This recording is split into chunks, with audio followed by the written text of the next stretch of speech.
Hello friends, welcome in my channel. আজকের আমার recipe dalgona coffee, আর সেটা আমি বানাচ্ছি ইলেকট্রিক বিটার ছাড়াই, তাও আবার 4 মিনিটের মধ্যেই। দেখেছেন তো কতটা ক্রিমি হয়েছে, কতটা হুইপড হয়েছে। বন্ধুরা, এরকম সহজ আর সুন্দর সুন্দর রেসিপি পেতে আমার চ্যানেলটি অবশ্যই সাবস্ক্রাইব করবেন। তাহলে চলুন শুরু করি। প্রথমে আমি একটা মিক্সিং বোলের মধ্যে নিয়ে নিলাম 2 টেবিল চামচের মতন ইনস্ট্যান্ট কফি পাউডার, আর তার সাথে নিয়ে নিলাম সমান পরিমাণ মানে 2 টেবিল চামচের মতন চিনি, আর সঙ্গে দিয়ে দেবো 2 টেবিল চামচের মতন উষ্ণ গরম জল। হ্যাঁ বন্ধুরা, আমি ইলেকট্রিক বিটারের বদলে আজকে মিক্সি ব্যবহার করব। এতে করে আমার পরিশ্রমটা অনেক কম হবে আর সময়ও অনেক কম লাগবে। এবারে আমি মিক্সিতে প্রায় 1 মিনিট মতন এটাকে মিক্স করে নেব, আর মাঝে একবার দুবার একটুখানি চামচ দিয়ে নেড়ে দেবো যাতে তলায় চিনির দানাগুলো আটকে না থাকে। 1 মিনিটের মধ্যেই কিন্তু আমার চিনির দানা, কফি এবং জল খুব ভালো করে মিক্স হয়ে যাবে, কোনো দানা থেকে যাবে না তলায়। সেই পর্যায়ে আমার মিক্সির কাজ শেষ। দেখুন, ঠিক 1 মিনিট পরে আমার কফি মিক্সচারের কন্ডিশনটা কীরকম দেখুন, কতটা ঘন হয়ে এসছে, এবং এর মধ্যে কিন্তু আর চিনির দলাও নেই, এবং অনেকটাই বেশ খানিকটা হুইপড হয়ে গেছে। এটাকে আমরা প্রথম ধাপ হয়ে গেছে বলে নিতে পারি, কিন্তু আমাদের ডালগোনা কফি কিন্তু এখনও রেডি নয়। আমি আরও 3 মিনিট এই মিশ্রণটাকে চামচ দিয়ে বিট করব। আপনারা চাইলে এটা অন্য কোনো পাত্র ঢেলে নিয়েও করতে পারেন, কিন্তু আমি এই মিক্সিং বোলের মধ্যেই করছি আরও 3 মিনিট।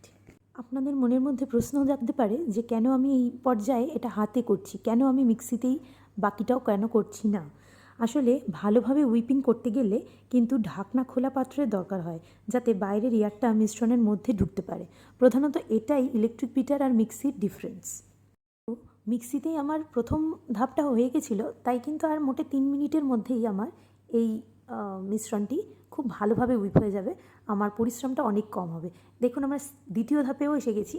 এটাতেও দেখুন কতটা ঘন হয়ে গেছে। আমি কিন্তু এটা 1 থেকে 1.5 মিনিটের মধ্যেই আমি এই ঘনত্বটা পেয়ে গেছি অলরেডি, কিন্তু আমি আরও কিছুক্ষণ করব।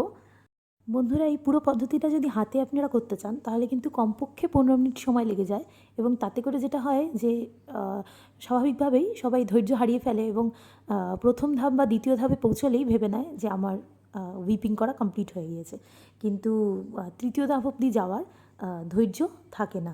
সেই জন্য আমার এই প্রসেস, এই পদ্ধতিতে কিন্তু আমাদের পরিশ্রমটা অনেক কম লাগছে। তৃতীয় ধাপে পৌঁছেও গিয়েছি। এই দেখুন, ঠিক রঙটাও দেখলে আপনারা বুঝতে পারবেন অনেক হালকা হয়ে গিয়েছে। আর বুঝতে পারবেন কীভাবে যে আমাদের হুইপিং কমপ্লিট হয়ে গেছে, যখন চামচে করে মিশ্রণটি তুললে দেখবেন মিশ্রণটি পড়তে অনেক সময় নিচ্ছে, ঠিক এই রকম, তখনই বুঝবেন আমাদের হুইপিং কমপ্লিট হয়ে গিয়েছে। এবারে আমি সার্ভ করব একটা গ্লাসে।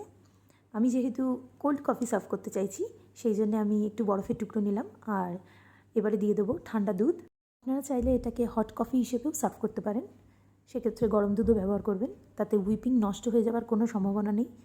এমনকি হুইপ করবার পরে আপনি এটাকে রেখেও দিতে পারেন, তাতেও কিন্তু আপনার হুইপিং নষ্ট হয়ে যাওয়ার সম্ভাবনা নেই। দেখুন কতটা হুইপ হয়েছে, আর যত ভালো হুইপ হবে তত কিন্তু দুধের ওপরে এই মিশ্রণটি ভাসবে। দেখুন কত সুন্দর ভেসে উঠেছে আমার মিশ্রণটি।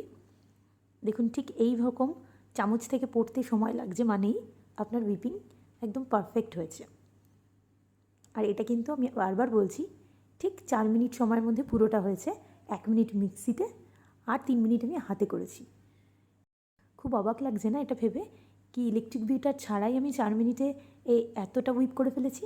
কিন্তু হ্যাঁ, এই মিক্সিতে যদি আপনি প্রথম 1 মিনিট করে নেন তাহলে দেখবেন ঠিক 3 মিনিট, বাকি 3 মিনিটেই আপনি হাতে এতটা হুইপ করতে পারবেন।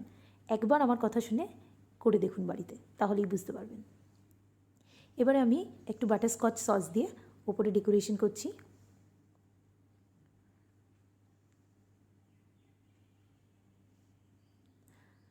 আর তার সাথে এবার দিয়ে দেবো একটু চকলেট সস। আসল কথা, ডালগোনা কফি দেখতেই এত সুন্দর হয় যে ডেকোরেশনের খুব একটা বিশেষ দরকার পড়ে না।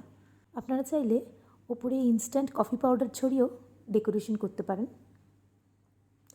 আমার কাছে চকলেট সস ছিলই, তাই জন্য আমি এইভাবে একটু ডেকোরেশন করে দিলাম। আপনারাও বাড়িতে বানালে আমাকে জানাবেন কিন্তু কেমন লেগেছে এই শর্টকাট পদ্ধতিটা। আর আমার ভিডিওটি ভালো লাগলে অবশ্যই লাইক করবেন। এই রকম সহজ পদ্ধতিতে নতুন নতুন রেসিপি জানতে আমার চ্যানেলটা সাবস্ক্রাইব করতে ভুলবেন না কিন্তু। Thank you, good bye.